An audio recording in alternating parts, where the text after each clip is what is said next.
Good evening, everyone. Good evening. Hi. I'm Jeff Rutenbeck. I'm the Dean of the School of Communication.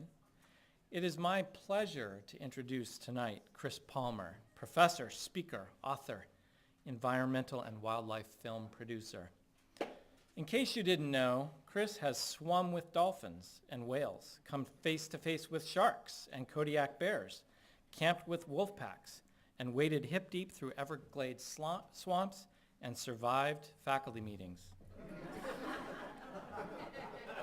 Over the past 30 years, he has spearheaded the production of more than 300 hours of original programming for primetime television and the IMAX film industry, work that won him and his colleagues many awards, including 2 Emmys and an Oscar nomination.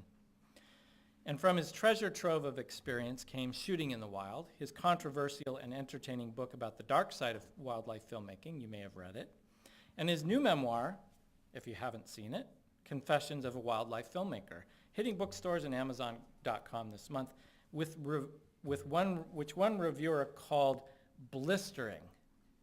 That's not a word that I associate normally with the affable, smiling Chris Palmer. It's blistering, and I've dabbled and I see where it's coming from. He is currently writing yet another book about a different kind of wildlife, his 3 daughters, and how to be an effective father, the greatest challenge he has ever faced. In 2004, Chris joined us at American University as a distinguished film producer in residence here in the School of Communication. Here he founded and currently directs the Center for Environmental Filmmaking. Chris is also president of One World, One Ocean Foundation, a multi-million-dollar global media campaign to save the oceans. In case you didn't know, he loves teaching, but he knows his British accent makes him sound more intelligent than he really is. You also might not know or even imagine that growing up he stuttered and was deathly afraid of public speaking, but later became a stand-up comic, an officer in the Royal Navy, an environmental activist, and a political appointee for President Jimmy Carter. He's jumped out of helicopters, worked in an Israeli kibbutz, and was a high school boxing champion. He is also now a sexagenarian, which, as his wife Gail warned him, is not nearly as fun as it sounds. And for cheap theatrics, as a matter of fact, you might just get him to do one of these right now. Chris will do a handstand for you if you ask him. Let's give it one.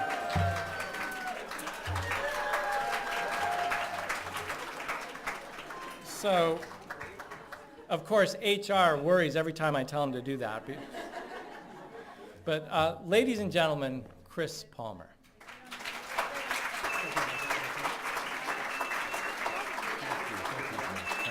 Thank you.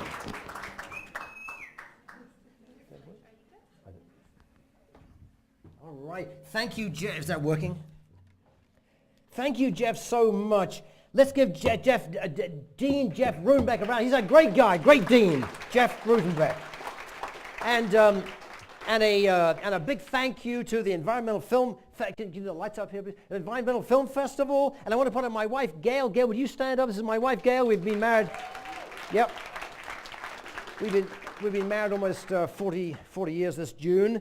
And I want to now. This is very, very important. We come here to we come here to listen to people and watch films, but we also come here to meet people. So everybody stand up, please. You got 1 minute to meet the people around you. Just stand up and meet. You got 1 minute. Say hi to each other.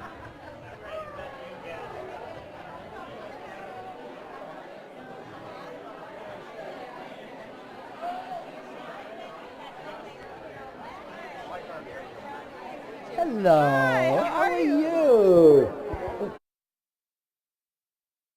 Nice to see you. Yeah, it's good to see you too. How are we doing? I saw him outside. Hi, nice to meet you. What's your name? Garrett Thomas. Hi, Garrett. How are you? Thanks for coming tonight. Anytime, yeah. Oh, yeah. Oh, wonderful. You're volunteer. Fantastic. Thank you so much. Welcome. Yeah, I hope you enjoyed tonight. Come on in. Come on in. Nice to see you. Appreciate it. Yeah. Not at all. Great event. Great. Thanks.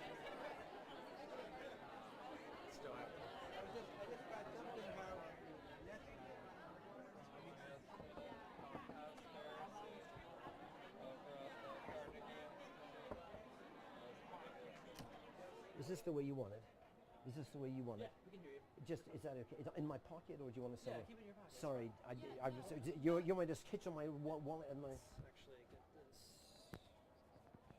I wasn't There sure you about go. the So- tightness and the movement. Yeah. Yeah, but you want so the mic's angled inward towards him. Okay. Yeah. So do you think it's okay now? Yeah. Is it on?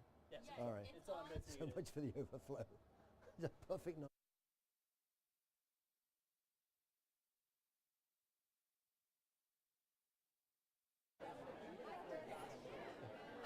Oh my Roxanne, how are you? Oh my gosh, so I nice to remember see in you. 2004 when you came here. Yes, that's right, that's right.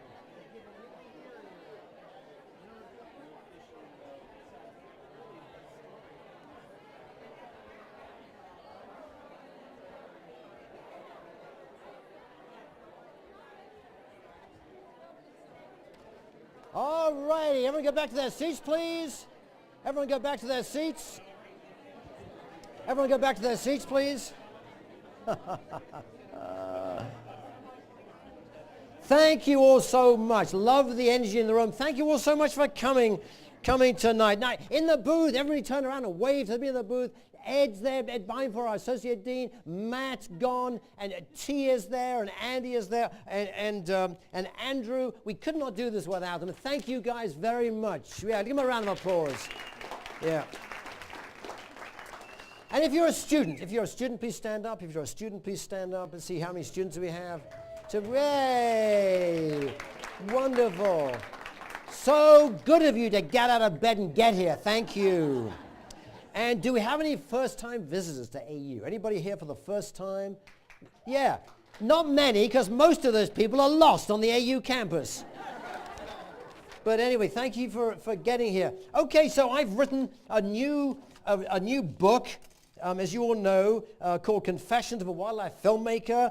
And here is my first confession. I haven't always lived up to my responsibilities as a filmmaker. I have been guilty of fabricating phony wildlife scenes as those I now criticize. And I'm ashamed of how long it took me to recognize that this was wrong. Today, the chase for ratings has driven broadcasters into even worse practices, as I will show you. My new book is a memoir about my unusual, and by the way, I'll sign copies for anybody, if anybody is saying sign copies for the outside afterwards. My new book is a memoir about my unusual childhood in England, my stern and demanding father, my emigration to America, and my flaws as a dad. That's not very funny. It's also a look into the shallow world of television, the foibles of environmental groups, the cruelty of SeaWorld, and the mistakes I made while struggling to excel as a film producer, a stand-up comic, and a teacher, and how all of those experiences shaped my views on wildlife filmmaking. Confessions of a Wildlife Filmmaker is also about how networks like Discovery, Animal Planet, National Geographic, History Channel, and so on, are failing in their responsibility to produce and broadcast programs that are consistent with their founding visions. The industry is undermined by sensationalism, fabrication, and animal abuse. Now, I know many people at these networks, and I can say that typically they are honorable and ethical people who care about wild places and animals, but the business side of television seems to coerce them into behavior that sometimes harms wildlife, spreads misinformation, and coarsens our appreciation of nature. I believe the time has come for wildlife filmmaking to move in a more ethical direction. Let's start with the problem of viewer deception, which I discuss in chapter 18 of the book.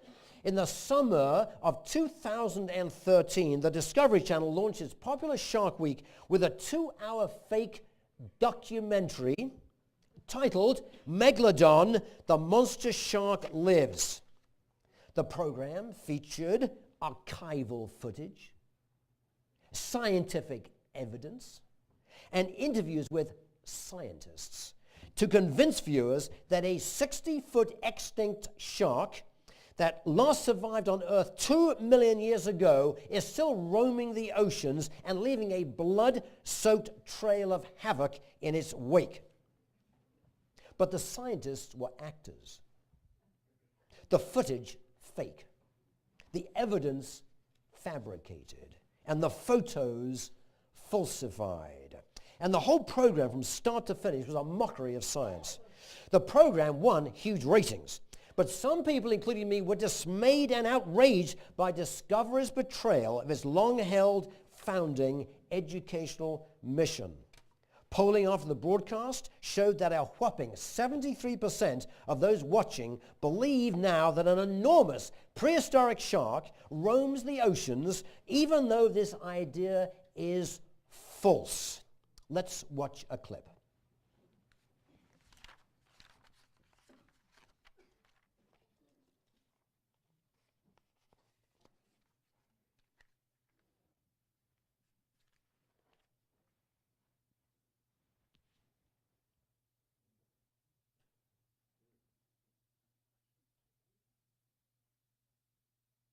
It's a very quiet film.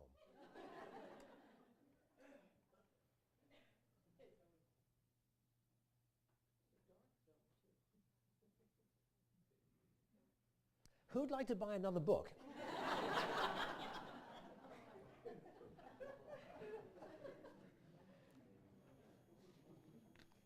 Okay, I'm sure Matt is feverishly trying to fix this problem. Here we go.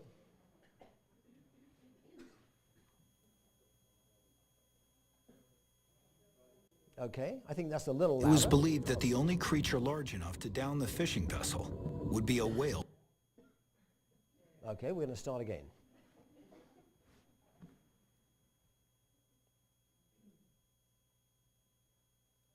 A day of deep-sea fishing on a charter vessel turned into terror on the high seas off the coast of Cape Town. Our feeling at this time is that a whale breached and inadvertently took the boat down. The operator put the vessel into close proximity of mating whales.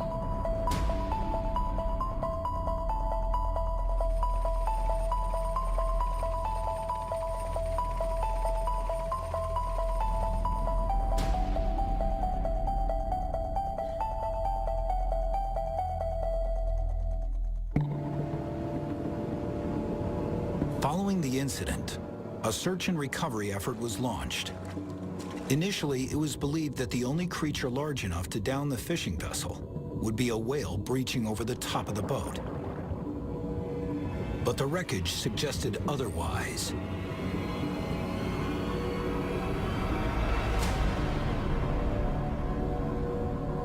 What the South African officials discovered was unexpected. It appeared the boat was not capsized by a whale, as believed. Footage from a recovered camera further suggests the boat was downed by something other than a whale.